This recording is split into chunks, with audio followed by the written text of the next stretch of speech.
Bonjour, je m'appelle Johan Gass. C'est moi qui aurai la lourde tâche de remplacer ma collègue Jessica Blackburn ici au Cercle de presse.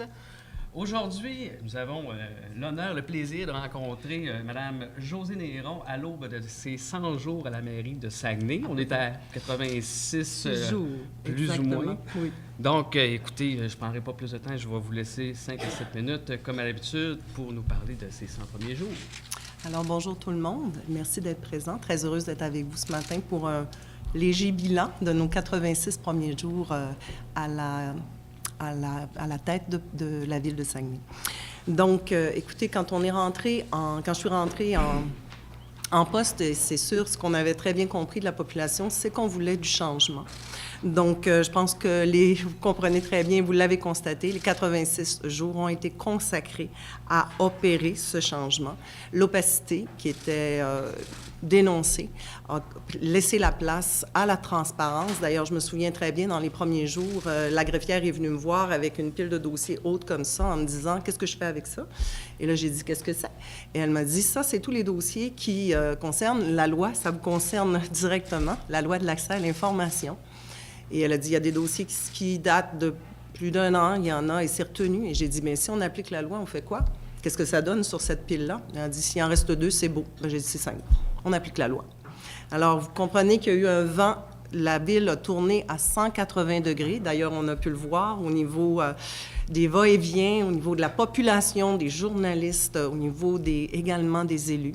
Maintenant, l'information, elle est accessible. On a, mais à la demande de la population, également replacé le conseil à 19 h. On a réinstauré la diffusion sur les canaux communautaires et on a même instauré la web-diffusion, ce qui, je crois, est très apprécié de la population. On avait quand même une bonne assistance. On pouvait voir le nombre de personnes. Donc, une bonne assistance et j'ai bien l'impression que ça va aller en augmentant puisque la beauté de la chose, c'est que maintenant, on peut écouter le conseil assis dans le confort de notre foyer. Au niveau de des relations avec Promotion Saguenay, eh bien, elle a été entièrement redéfinie. C'est un organisme qui travaille maintenant de concert avec la ville. Les fonctionnaires se sentent libres de travailler avec les gens qui travaillent dans l'organisme, justement pour bâtir la ville. On sait que c'est notre organisme de développement économique touristique. On entend l'utiliser à cette fin. Et je peux vous dire que les gens, maintenant, ont la possibilité d'inviter soit la greffière, s'ils considèrent qu'ils ont besoin de la greffière, le directeur général, les gens à l'urbanisme, les gens au génie. Il y a une synergie qui s'est installée et elle va continuer dans le même sens. Au niveau des budgets, c'était clair et net. Les gens, autant les élus que la population, voulaient voir qu'il y avait une démarche qui était vraiment ouverte, qui était, je vous dirais, transparente encore là, qui soit réinstaurée à la ville. On l'a vu avec la tenue de lac à l'épaule, 3 jours, où j'ai demandé à tous les directeurs des principaux départements, là, on s'entend qu'on a quand même, la ville, c'est grand, donc on a ciblé les plus gros départements, le génie, l'urbanisme, la finance, naturellement. On leur a demandé de venir présenter le pourquoi de la demande du montant au niveau du budget et le pourquoi de la demande s'il y avait des demandes au niveau du plan triennal d'investissement. On a, suite à ça, adopté le budget. Donc, vous comprenez qu'entre le 6 novembre et le 20 décembre, c'était un très, très court laps de temps pour accueillir un nouveau conseil, l'assermenter, permettre de se positionner par rapport à, bon, maintenant, avec quand même, on s'entend, la majorité du conseil sont de nouveaux élus, donc il fallait pouvoir les accueillir, leur permettre de prendre connaissance, comment ça fonctionne une ville et tout et tout. C'est sûr, le 3 jours leur a permis. D'ailleurs, je peux vous dire que à la fin du 3 jours, les anciens conseillers, il y a quand même quelques anciens conseillers sur le conseil, ont dit aux nouveaux conseillers, nous sommes jaloux de vous. Pareille date, nous, au moment où on est rentré en fonction, jamais on peut dire qu'on avait autant d'informations déjà au départ pour pouvoir entrer dans notre mandat et faire notre travail convenablement. Donc, les 3 premiers mois, lorsqu'on a eu le lac à l'épaule, il y a une des choses que j'ai fait, c'est que j'ai pris le programme de l'ERD, je l'ai montré aux gens du conseil, j'ai dit, vous comprenez que je suis quand même, oui, je suis mairesse de Saguenay, mais je suis quand même également chef de l'ERD. Et je considère, même si on n'est pas en majorité ici, autour du conseil, je leur ai dit clairement, je considère que la population m'a donné le mandat de réaliser ce qu'il y a dans ce programme-là. Et ça a été unanime. Les gens m'ont dit, Madame Néron, on a pris le temps de le lire, le programme. Et on est tous d'accord avec ce qu'il y a là-dedans. De toute façon, c'est le gros bon sens. La force du programme de l'ERD, c'était qu'on l'avait obtenu suite à des consultations auprès de la population. Donc, c'était basé sur le gros bon sens. Qu'est-ce que la population voulait de son conseil? Alors, on s'est attelé à la tâche et on a commencé tout de suite à œuvrer pour réaliser ce qui était prévu dans le programme. Si je regarde les grands axes au niveau de ville ouverte, donc, on a les procès-verbaux des commissions qui vont maintenant être présentés au conseil municipal et qui vont être placés sur le site Internet de la ville. Donc, les gens vont pouvoir nous suivre. On a le règlement intérieur. Il y a un travail de départ qui a été demandé à la greffière pour déterminer quels sont les pouvoirs actuels de la répartition. Et on va, avec le conseil, établir une nouvelle répartition pour que les pouvoirs reviennent, les pouvoirs qui doivent revenir au conseil municipal le redeviennent.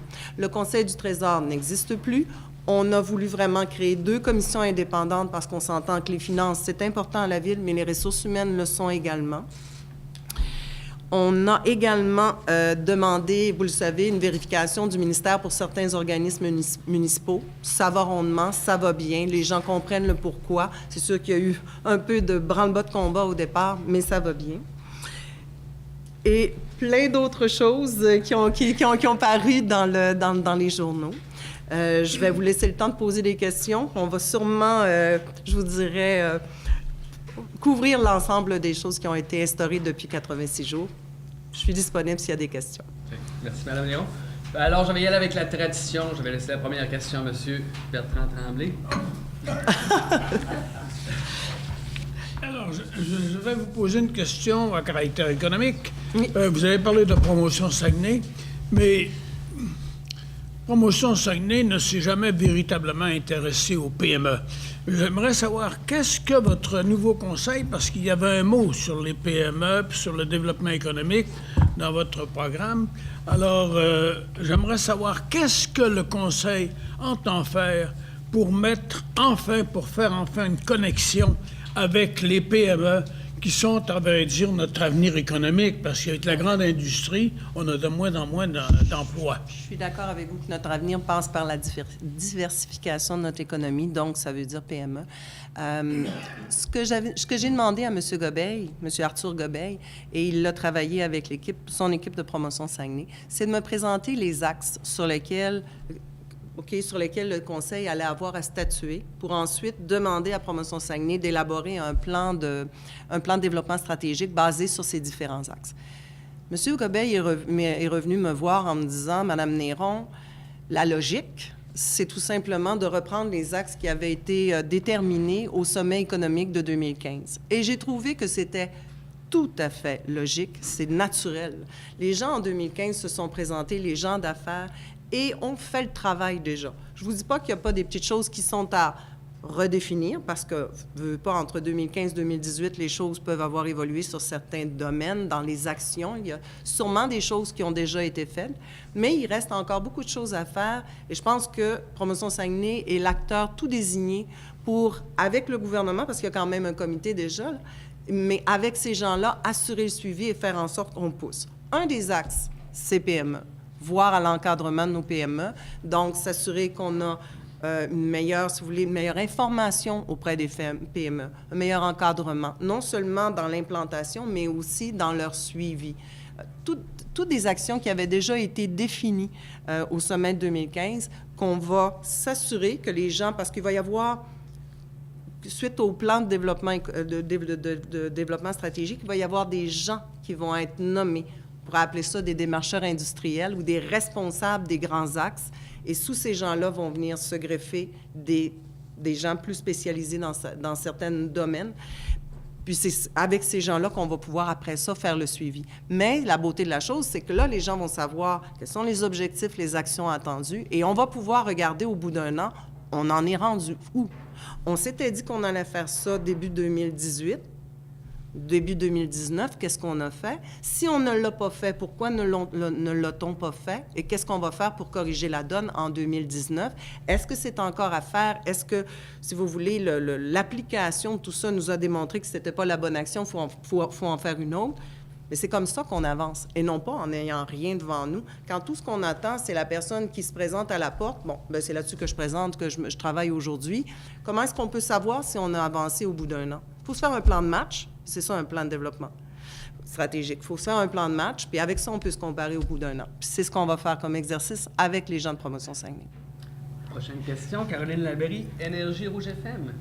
Dans le fond, à vous écouter, on comprend que le virage et tout le ménage est déjà fait dans Promotion Saguenay. On a l'impression que déjà, là, c'est pour vous, vous travaillez main dans la main. Est-ce que c'est réellement le cas? Oui, c'est le cas. Mais je vous dirais, quand vous dites que tout le virage est fait, disons que comment je pourrais vous dire? Les assises sont placées, mais c'est sûr qu'il reste le plan de développement stratégique, là, il reste à être élaboré. La suite, ce que j'ai demandé à M. Gobeil, après qu'on se soit parlé, au niveau des axes, je lui ai demandé de venir les présenter au Conseil. Ça va être fait dans les prochaines semaines. Ensuite, le travail va être réalisé. Ils vont venir nous présenter le plan et ça va être ça. Mais c'est sûr qu'à travers tout ça, on a déjà... On peut pas... Cet organisme-là doit fonctionner. C'est sûr qu'à travers tout ça, on a déjà commencé à faire... comment je pourrais vous dire, à travailler sur des dossiers. Exemple, toutes les subventions et dons qui étaient faits par Promotion Saguenay, l'analyse de ça, il en reste encore un peu à faire parce qu'il y a des zones un peu plus grises, mais l'analyse de tout ce qui était donné par Promotion Saguenay, on a vraiment commencé à travailler là-dessus et on a déjà transféré le budget, la portion du budget qui était donnée à Promotion Saguenay. Et d'ailleurs, c'était une des choses qui était demandée dans le rapport de 2013. Ça fait que ça, c'est déjà quelque chose, là, je vous dirais, à 90 % c'est entamé. Et Promotion Saguenay est très heureux qu'on commence à faire le ménage dans tout ça.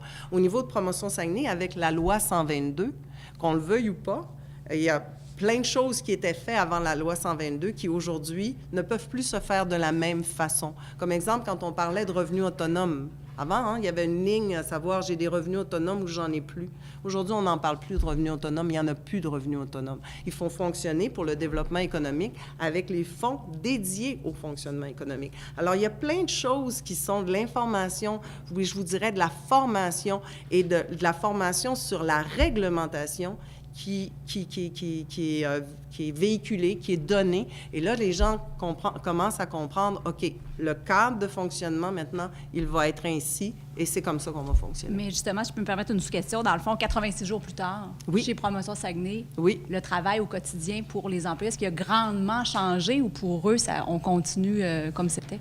Il a grandement changé parce que, comme je vous le disais, avant, exemple, mettons que j'avais une problématique en droit. Bon, bien, j'appelais un juriste. Maintenant, ils doivent référer au greffe, vérifier avec le greffe, est-ce que c'est quelque chose que vous voulez traiter à l'interne ou si on va à l'externe?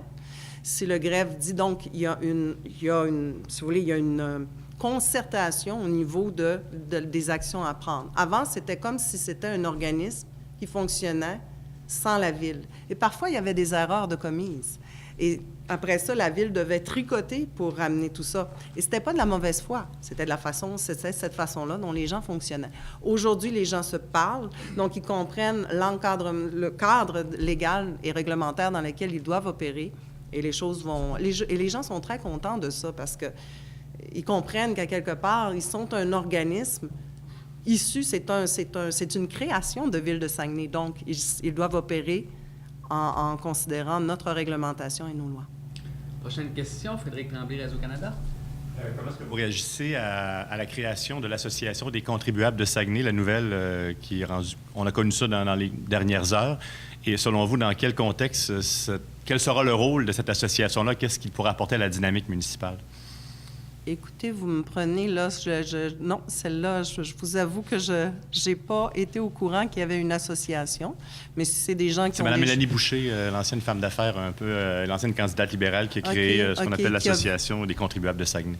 Ces gens-là ont le droit de s'exprimer. S'ils ont des dossiers à signifier à la Ville, ça me fera plaisir, comme tout autre citoyen, d'écouter les problématiques qu'ils vont nous présenter et de voir de quelle façon la Ville peut aider. Mais, excusez-moi, j'en avais pas... comprenez, nos journées sont beaucoup dans les réunions. Prochaine question, Louis Tremblay, le Journal Le Quotidien.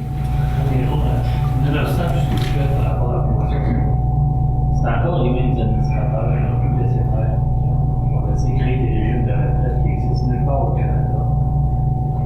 C'est eux qui ont signé des contrats qui n'avaient ni queue ni tête. C'est encore les mêmes administrateurs, hommes d'affaires qui connaissent tout, qui sont là.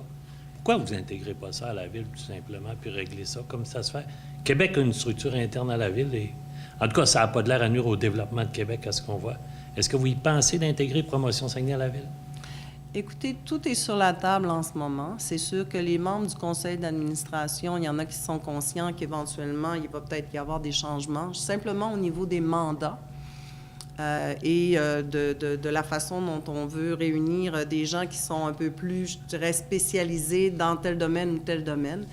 Les gens me disent, si vous avez besoin de moi, Mme Néron, je suis disponible, mais si éventuellement, pour le bien de l'organisation, ce serait mieux que je cède ma place à quelqu'un qui soit plus ferré dans tel domaine ou dans un autre, je suis également ouvert à ça. Donc, pour le moment, vous comprenez on va avoir, au niveau de Promotion Saguenay, je considère qu'on a également besoin d'avoir un lac à l'épaule pour définir quel est, et c'est ce qu'on va faire dans les prochaines semaines, mois. Prochaine question, M. Roger Boivin. Oui, bonjour, Mme la mairesse. C'est une année électorale désignée au niveau du Québec et oui. on va avoir aussi une élection partielle fédérale dans le comté principal de la ville, Chicoutimi-Le Fjord. De plus, les 2 budgets sont imminents à Québec et Ottawa. Quelles seraient vos 3 priorités, vos 3 demandes versus Québec et Ottawa pour cette année? C'est quoi que vous attendez des gouvernements pour appuyer la ville dans son développement ou des attentes que vous avez? Si on pense développement économique, c'est sûr que par rapport je dirais, à la ZIP Saguenay, on veut obtenir de Québec une aide pour pouvoir justement permettre d'amener, puis il y a 3 éléments essentiels qui ne sont pas présents sur la ZIP, donc l'hydro, le gaz et l'eau. On le sait que le premier projet qui semble imminent, là, ce qu'on pourrait voir commencer à construire dès l'été prochain, c'est BlackRock. Avec BlackRock, ce qu'on a convenu, c'est qu'eux s'occupaient de l'hydro et du gaz, et nous, la Ville, on s'occupait de l'eau. Vous l'avez sûrement vu, on a demandé en janvier, on a lancé un appel d'offres, justement, parce que lorsqu'on s'adresse au gouvernement, leur question, c'est combien ça peut coûter. Donc, on fait nos devoirs, nous, au niveau ville. On a demandé des études pour justement chiffrer et pointer quelle serait la meilleure option. 3 options sur la table en ce moment. La possibilité d'aller puiser l'eau dans le Saguenay, mais ça suppose une usine de désalinisation, qui a quand même des coûts. D'aller chercher l'eau au niveau de la rivière Langevin. Malheureusement, le débit de la rivière n'est pas assez important. Ça nous prend quand même... BlackRock demande 300 mètres cubes d'eau à l'heure. Nous, ce qu'on veut développer, c'est quelque chose comme 800 mètres cubes d'eau à l'heure. Ça permettrait de répondre aux besoins d'autres joueurs qui viendraient s'installer aussi dans la ZIP. Il y a également la 3e possibilité, c'est la terrière.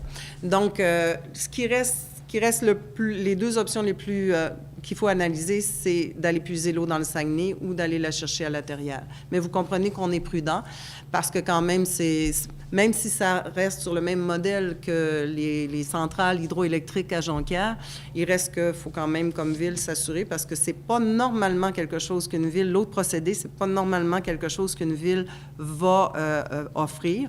Mais d'un autre côté, si on procède de cette façon-là, je rassure la population parce que l'eau que BlackRock va utiliser, on va être en devoir de lui charger le coût de production. Donc, il va y avoir quand même un revenu pour contrebalancer au niveau du remboursement de la dette.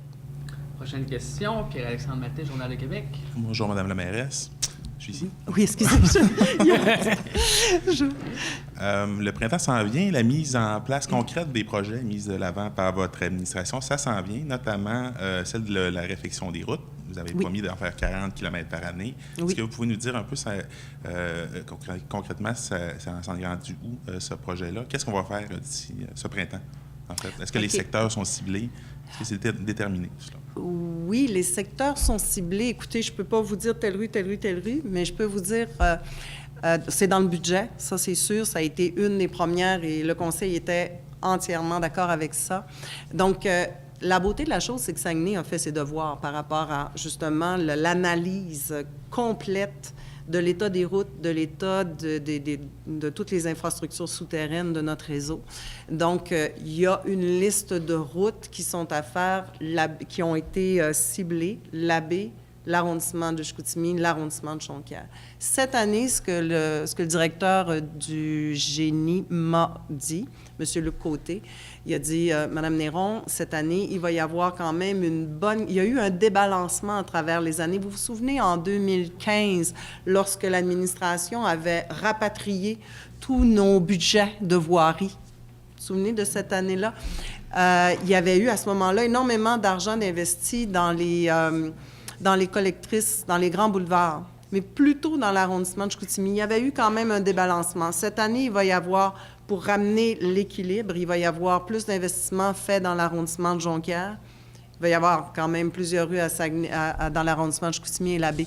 Mais non, je n'ai pas l'information, mais si vous voulez, je pourrais vous revenir avec ça. Exactement la liste des rues qui va être faite, mais vous allez les voir au Conseil. Lorsqu'on va adopter, vous allez les voir apparaître dans quelles rues vont être exactement ciblées cette année. Et comme c'est pressant, est-ce qu'on va se limiter à 40 km cette année ou vous voyez plus grand? Non, c'est vraiment 40 parce que c'est déjà une bonne bouchée. Je vais vous dire, l'année passée, il y a eu 32 km de fait. Alors, de faire 40, c'est déjà une grosse bouchée. Mais comme on le sait, si on veut ramener la donne, on a 450 km de routes qui sont classées là, D et E. Si on veut ramener la donne, il faut tenir la cadence du 40 km pendant plusieurs années. Ensuite, on va pouvoir revenir autour de 28-30 km par année, ce qui serait une cadence à conserver, considérant l'étendue de notre réseau et des différentes, je vous dirais, des différents types de routes. Parce que vous avez des routes de quartier. On s'entend, la durée de vie d'une route de quartier est beaucoup plus longue qu'une route qu'un grand boulevard. Est-ce qu'on va faire les routes et on va faire aussi ce qui se passe en dessous? En partie, vous allez avoir du gainage pour à peu près 11 km. OK. D'accord. Prochaine question, M. Bertrand Tremblay. Madame la mairesse, je reviens encore sur le plan économique. L'ancienne administration avait mis l'accent sur la recherche d'entreprises qu'on déplaçait et comme Stigmatec, je pense, qui construisaient des patiots, je pense, d'aluminium. Oui, oui. Et puis, finalement, la compagnie française d'avions, là, qui devait construire des avions, tous ces deux projets-là, je pense, n'ont pas eu fait long feu. Alors, est-ce que vous allez poursuivre dans cette, ou bien si vous allez axer sur notre génie régional avec des entreprises qui ont eu un rayonnement mondial, comme évidemment De Vinci, avec son Bixi, comme béton préfabriqué, évidemment, ce n'est pas dans notre ville, mais c'est dans la région. Comme Est-ce Berry que vous allez Télécom. axer là-dessus, Oui. ou bien si vous allez encore, si on va se fier encore aux emprunts extérieurs? Écoutez, je pense que lorsqu'on a de bons clients, pour moi, les entreprises qui sont ici sont déjà des gens qui sont des payeurs de taxes commerciales pour Ville de Saguenay, des gens qui ont pignon sur rue, des gens qui font vivre les gens d'ici. Je pense qu'il faut en prendre tout autant, sinon plus, soin que des joueurs qui pourraient se joindre. Alors, comme je le disais, à l'intérieur de Promotion Saguenay, s'il y a des gens qui sont des entreprises d'ici, je vous donne l'exemple de Berry Télécom, on l'a vu dans le journal dernièrement, ils pensent prendre de l'expansion Ils sont venus nous voir au niveau de Promotion Saguenay et on les accompagne. Je vais avoir encore une rencontre avec eux. On les accompagne pour justement leur trouver l'endroit idéal pour eux, pour permettre l'expansion, permettre également, on essaie de faire des matchs par rapport à des revitalisations de secteur et faire en sorte qu'ils puissent demeurer dans le secteur parce qu'eux veulent demeurer dans le secteur de l'arrondissement de la Baie et qu'au niveau de leur opération, de la façon dont leurs différents, je vous dirais, bureaux sont disposés, que le tout soit logique. Alors oui, on est là pour les gens et d'ailleurs, je profite de l'occasion pour dire pour les entreprises qui sont d'ici, n'ayez pas peur, venez si vous avez besoin, venez cogner à Promotion Saguenay. L'accompagnement, il est là, les gens sont là, sont intéressés à vous aider. Et le secteur PME va tout simplement... moi, je veux m'assurer que dans le secteur PME, il y ait encore plus de ressources pour pouvoir voir à accompagner ces gens-là. Prochaine question, M. Jean Houle de TVA. Madame la mairesse, c'est difficile de ne pas aborder la question du centre Georges Vézina, considérant toutes les obligations de la ville, remboursement de la dette, 40 km d'asphalte. Est-ce que, à prime abord, même avec l'appui des 2 paliers de gouvernement, est-ce que la ville pourrait se lancer dans une construction neuve qui vaudrait, je ne sais pas, 50, 75 millions? Est-ce que la ville peut déjà penser avoir le budget pour faire ça? La question qui tue. Écoutez, en ce moment, vous le savez, la Commission des sports et des loisirs est penchée sur la question. On a le Centre Georges. On a également, on va l'appeler le Soccer Dome, mais on s'entend, c'est plus un dôme multifonctionnel. On a également la piscine du Collège de Chicoutimi qui vient à bout d'âge. Malheureusement, on a beaucoup de dossiers comme ça qui sont là sur la table depuis des années, qui ont besoin vraiment qu'on leur donne une réponse et qu'on puisse, à partir de là, permettre aux différents organismes qui les utilisent et qui en ont besoin pour leur développement d'avoir une infrastructure convenable. Maintenant, vous comprenez que par respect pour mon président de la commission, par respect pour ceux qui sont là, je leur donne le temps de travailler le dossier avec les services. Si on parle du Centre Georges, il y a une rencontre de prévue avec l'administration des Saguenayens, avec également l'administration là, au niveau des comètes, pour discuter de l'utilité, est-ce qu'on est capable, comment est-ce qu'on peut faire ça, et une décision va être prise. Vous me parliez de la dette. Oui, on a une forte dette, mais en même temps, je pense que comme conseil, ce qu'on s'est donné, nous, comme mission, c'est d'arrêter d'utiliser la dette pour acheter l'épicerie. Mais si j'utilise la dette pour placer des éléments qui vont me permettre d'amener ma ville, de propulser ma ville dans l'an 2000, 2020, de me voir, entre 2018 et 2050, de voir que je réponds vraiment aux besoins de la population et que je deviens une ville attrayante pour des nouveaux résidents à Saguenay, bien, il faut juste que je m'assure de faire le choix du bon projet. Et à ce moment-là, l'augmentation de la dette, pour moi, elle est justifiée. Le 40 km, même s'il va aller sur la dette, vous comprenez qu'une route, ça ne se paye pas comme si j'achète, je ne sais pas moi, des fournitures pour pouvoir opérer mon bureau à l'hôtel de ville. Il va aller sur la dette. Mais c'est justifié qu'il aille sur la dette parce que c'est une immobilisation qui va avoir une vie qui justifie que je la mette sur la dette. Alors, il faut utiliser la dette pour les bonnes choses, pas pour l'épicerie. Puis, on verra à ce moment-là ce que le service, ce que la commission nous propose. Mais si ce qu'il nous propose justifie qu'on y aille, bien, on va y aller. Puis, c'est sûr que vous pouvez comprendre qu'on va aller chercher le maximum au niveau du gouvernement fédéral et provincial. M. Boivin me disait, on est en année électorale, et je peux vous dire que ce que je sens des différents candidats aux élections, c'est qu'ils veulent les voir, nos projets, et ils veulent travailler avec nous pour qu'on puisse avoir le maximum au niveau des subventions. Et vous pouvez être sûr qu'on va travailler en ce sens-là, tout le monde. Mais jusqu'à quel point la capacité de payer de la ville va influencer la grandeur, si on veut, du projet? Je pense que je vous dirais, c'est les besoins des gens qui vont être mis de l'avant. Je pense qu'il faut quand même être réaliste. On a 146 000 habitants. Je pense qu'on peut se faire quelque chose de très, très, très intéressant, que ce soit une réno, que ce soit un nouvel édifice. mais à la grandeur de nos besoins. Pas besoin de se construire une cathédrale pour la messe de minuit. Il faut construire quelque chose qui va être utilisé tous les jours, mais qui va répondre vraiment à ma population. Donc, je pense que l'investissement va être justifié à ce moment-là. Prochaine question, Frédéric Tremblay, Radio-Canada. Madame Néron, ce matin, donc, on souligne le 86e jour. Oui. Depuis 86 jours, il y a eu la saga des contrats perdus et retrouvés, votre premier budget, Oui. des hausses de taxes. Vous avez connu la première tempête aussi, parce qu'on en parle, on en rit, mais c'est du déneigement, c'est des coûts supplémentaires. Toute la saga aussi de la pêche blanche. Comment vous et votre administration avez vécu ça? Est-ce que ça va vite?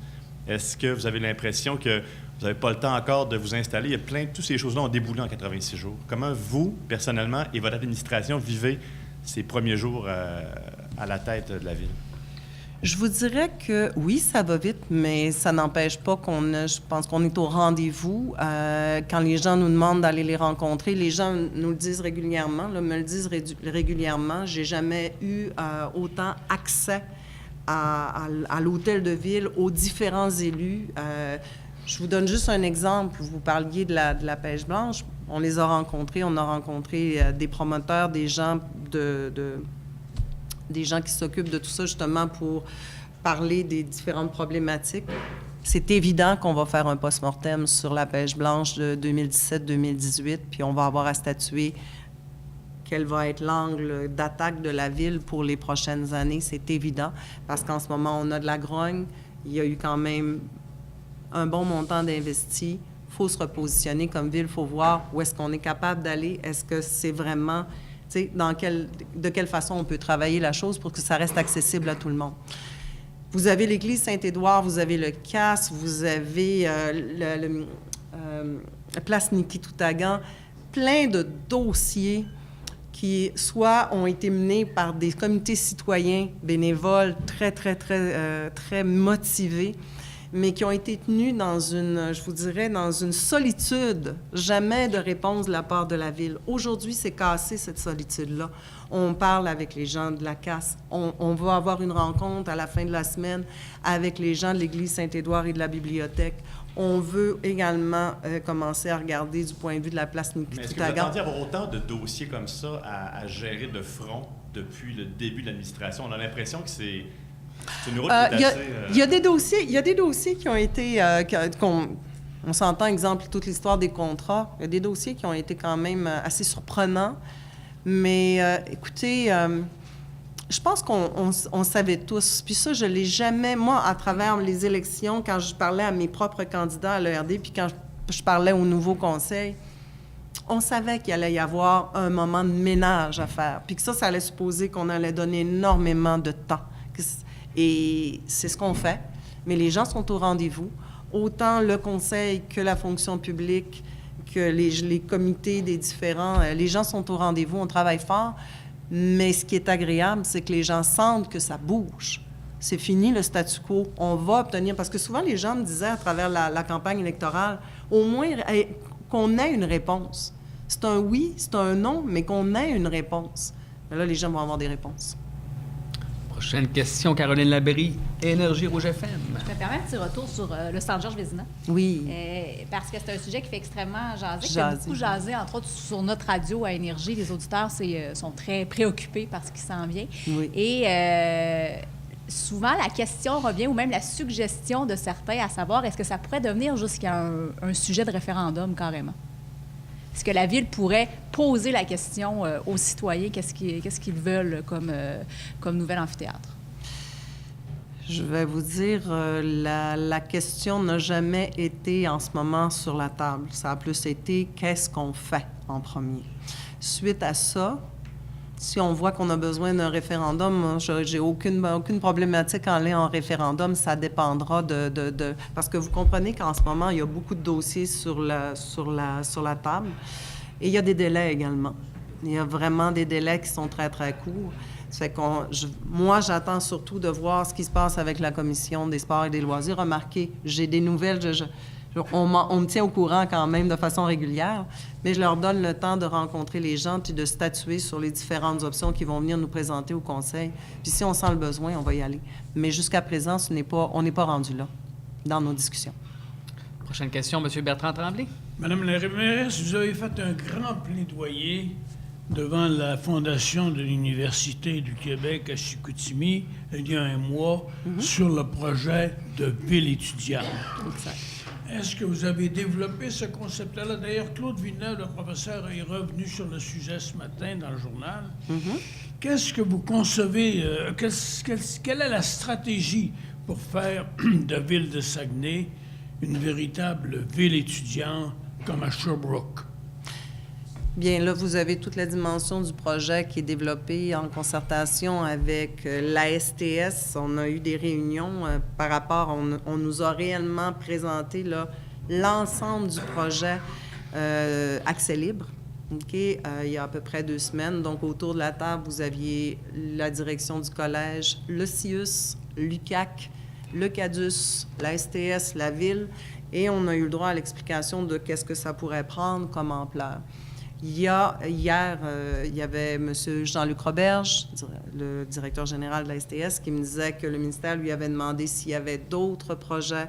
Il est en train de regarder ça au niveau là, de l'axe, on s'entend, l'axe du boulevard Talbot, centre-ville de l'arrondissement de Chicoutimi.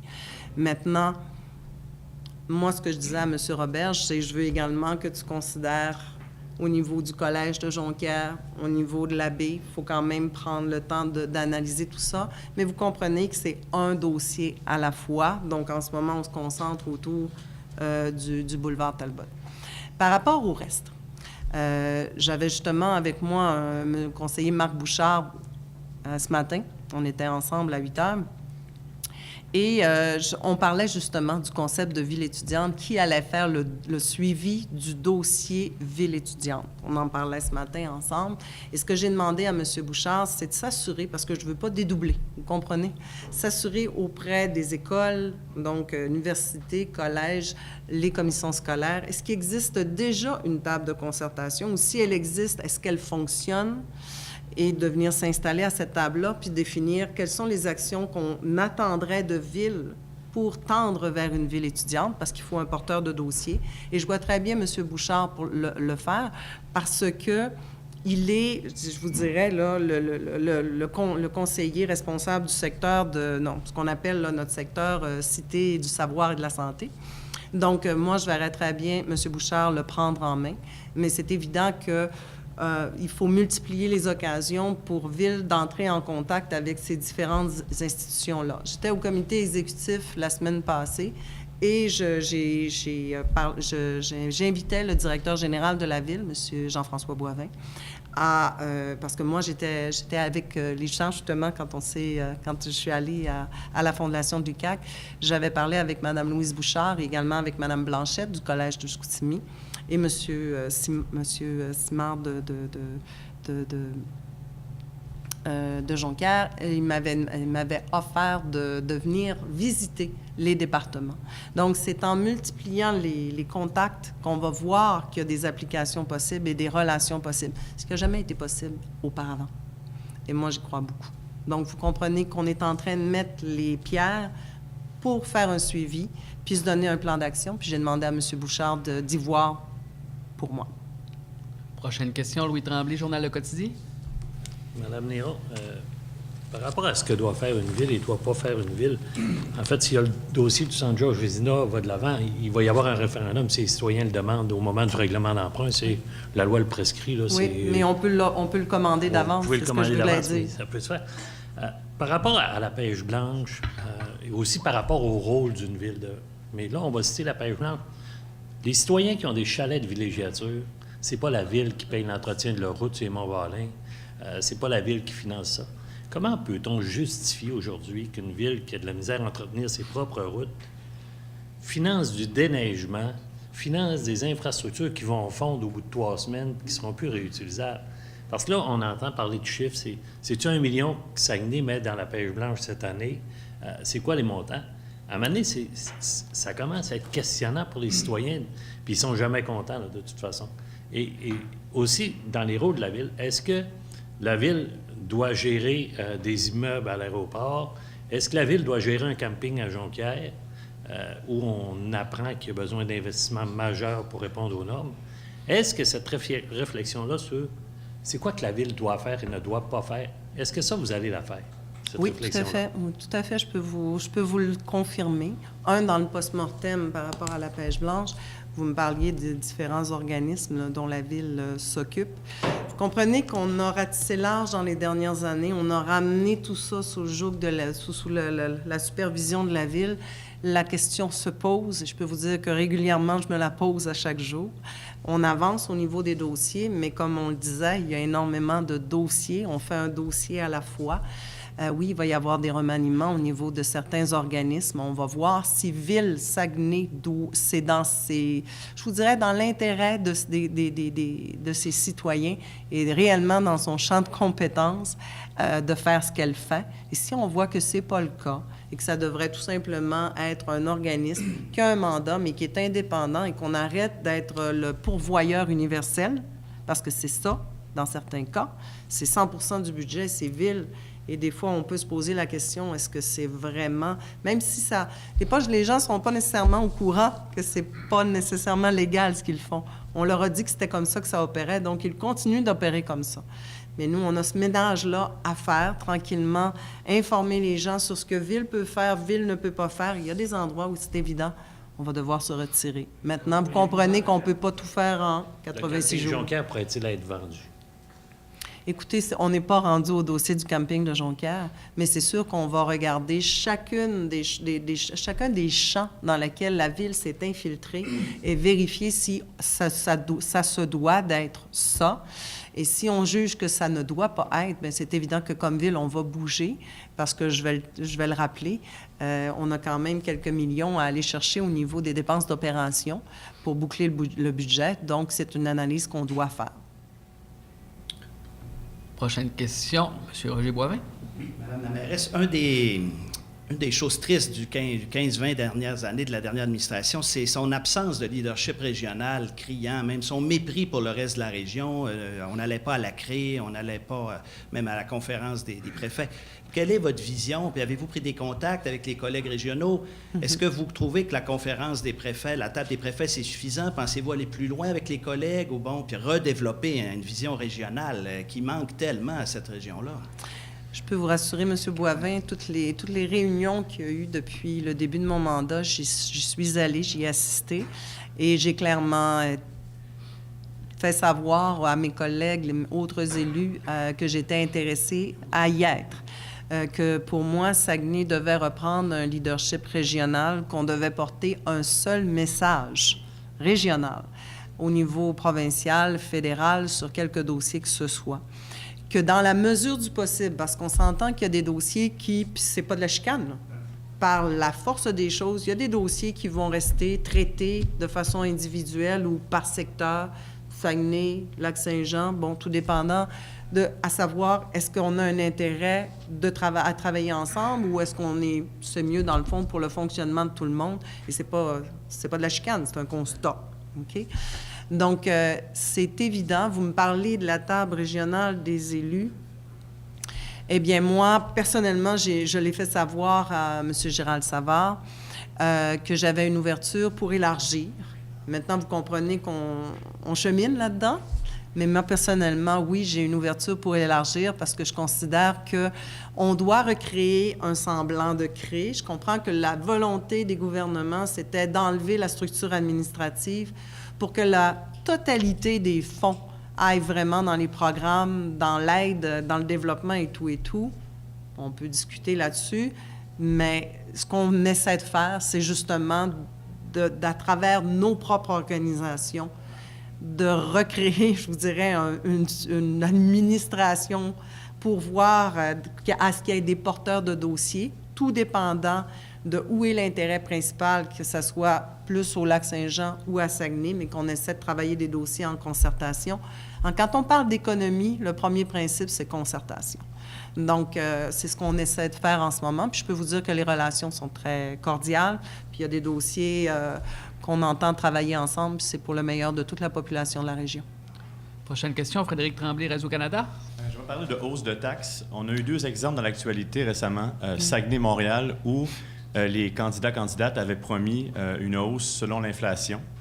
On connaît maintenant la suite des choses. Selon vous, est-ce que c'est une erreur pour un candidat ou une candidate de chiffrer des promesses avant de prendre connaissance des chiffres? Je vais vous dire, non, je pense pas. Je pense que la volonté était là, mais vous comprenez qu'avec l'ampleur du déficit, il fallait quand même agir. Je pense que la population de Saguenay nous a suivis là-dedans. Un, parce qu'elle a vu que c'était une concertation, c'est pas juste venu d'un individu, c'est venu d'une concertation d'un conseil entier. La deuxième chose, c'est qu'elle a vu qu'on avait fait le travail, on ne s'est pas caché derrière je vous dirais, des chiffres. J'aurais pu, avec le conseil, dire « j'ai respecté ma promesse ». Je n'ai fait une augmentation du taux de taxe, comme on a vu dans les années passées, là, OK, que de 1,9. Et le reste, c'est les coûts des services qui ont augmenté. Alors, ma promesse, je l'ai tenue.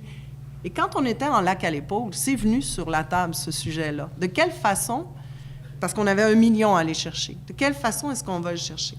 Et moi, comme politicienne, j'aurais pu adopter cette façon-là de faire. Ça m'aurait couvert. J'aurais dit, j'ai respecté ma promesse. Mais ce n'est pas ma façon de faire. Moi, si vous voulez, mon souci, c'était que ce besoin-là qu'on avait d'aller encore ponctionner 1 million au niveau de la population, c'était que ça ait un effet le plus minimal possible auprès de ma population qui est moins bien nantie. Et c'est pour ça qu'on est allé faire l'augmentation de 2,9 au lieu de 1,9. Mais vous n'avez pas l'impression que ce qui va frapper un peu l'imaginaire de certains contribuables, c'est justement de dire « elle a promis ci » et finalement, ça n'a pas été ça? Je vous dirais que non, parce que je me suis jamais défilée. J'ai jamais dit que je l'ai reconnu. Les gens me voient comme une personne transparente, honnête. Les cartes sont sur la table et j'ai pas cherché à me défiler. J'ai pas cherché à, je vous dirais, maquiller l'augmentation. L'augmentation, elle est là. Le pourquoi il est là, et c'est un conseil unanime qui a voté cette augmentation-là. Donc, les gens voient que ceux qu'elle a placés là, en qui elle a placé leur confiance, ont pris une décision. À quelque part, on nous a souvent dit, on nous place là pour qu'en bout de piste, on prenne une décision. Bien, ils ont pris une décision responsable pour pouvoir offrir à la population de meilleurs services. Mais le feriez-vous différemment? Est-ce que si vous aviez un conseil à donner, est-ce que vous feriez la même chose ou vous seriez peut-être plus prudente dans la stratégie?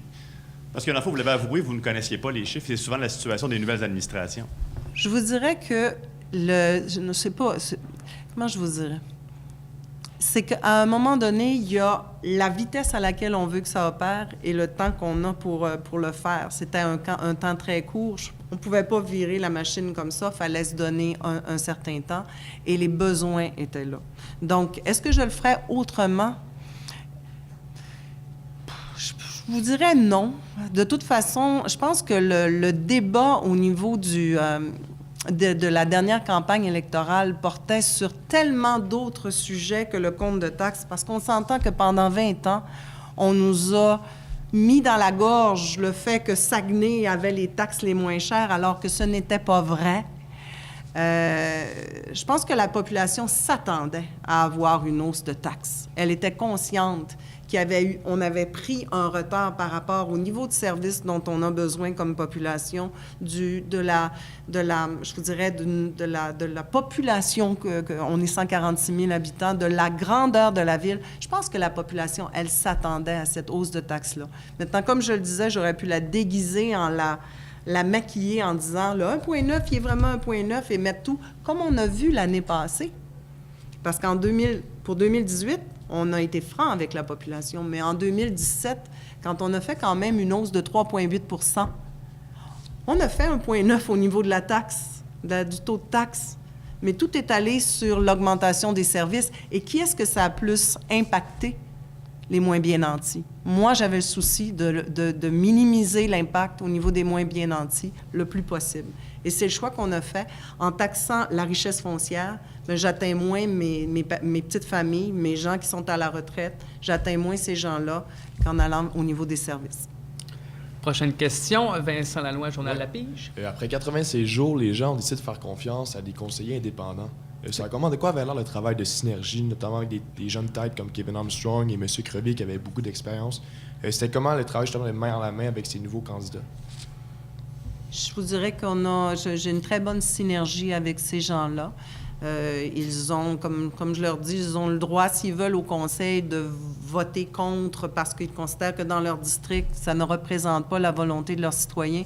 Jamais je considérerais qu'ils sont je vous dirais qu'ils sont en attaque jamais j'adopterai une position défensive. On opère une démocratie, donc les gens le savent très bien.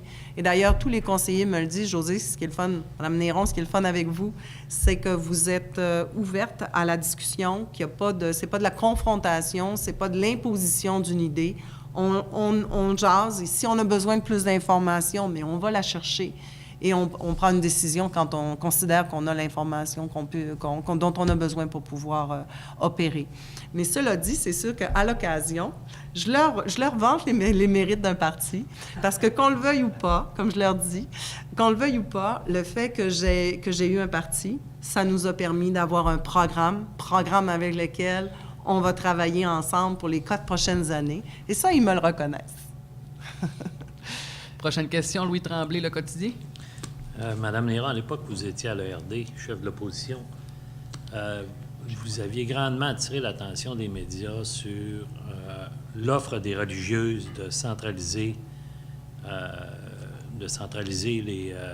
les groupes populaires, des groupes de musique, des groupes de danse dans l'immeuble. Le Bon Conseil. Le Bon Conseil.